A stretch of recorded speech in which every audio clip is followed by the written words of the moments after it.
काही वेळा आयुष्यात कुणीतरी असावं फक्त ऐकायला, सल्ला नाही, उपाय नाही, फक्त शांतपणे आपलं मन ऐकणारं असंच कोणीतरी हवं असतं. मन कधी विसरत नाही, फक्त शांत होतं, जणू काही सगळं स्वीकारल्यासारखं, पण आतून मात्र रोज काहीतरी हरवत असतं. आपण ज्याच्यासाठी सगळं सोडतो तोच आपल्याला सगळ्यात सहजपणे सोडून जातो आणि आपण प्रश्न विचारतो, मी एवढं काय केलं होतं?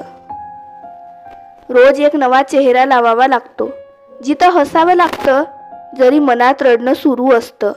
लोकांना आपली हसरी झलक हवी असते, दुःख नाही. कधी कधी अश्रू येत नाहीत, कारण डोळ्यांनी नाही मनाने रडायला सुरुवात केली असते. काही नात्यांना नाव नसतं, पण त्यांच्या असण्याने संपूर्ण आयुष्य सजतं आणि त्यांच्या जाण्याने सगळं विस्कळीत होतं. तिला रोज सांगायचं होतं, थोडं थांब, थोडं ऐक, थोडं समजून घे. पण आता ते दूर गेल्यावर हे सांगण्यासारखं कोणीच उरलेलं नाही. दुखावणं फार सोपं असतं, पण कोणी आपल्यासाठी मनापासून रडतंय का हे कळणं सगळ्यात कठीण असतं.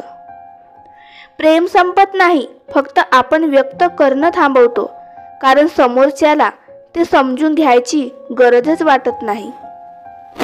कधी कधी आपण एवढं खूप देतो कोणासाठी तरी की स्वतः काही उरतच नाही, आणि शेवटी तोच व्यक्ती विचारतो, तू बदललास का?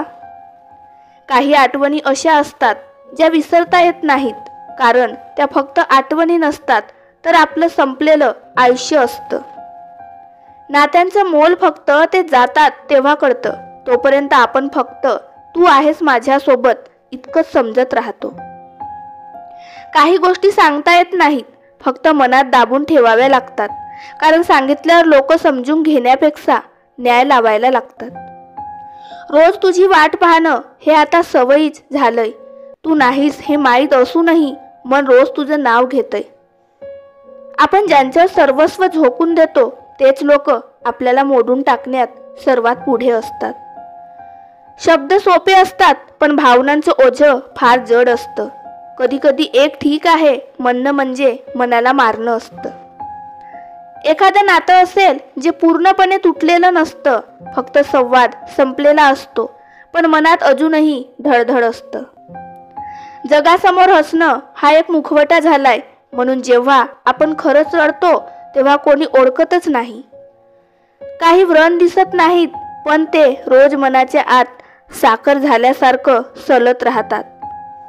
ज्या माणसावर आपलं सर्वस्व विश्वासाने सोपवलं होतं तोच माणूस जेव्हा आपल्यासाठी परका होतो तेव्हा आयुष्याला खूप मोठा धक्का बसतो.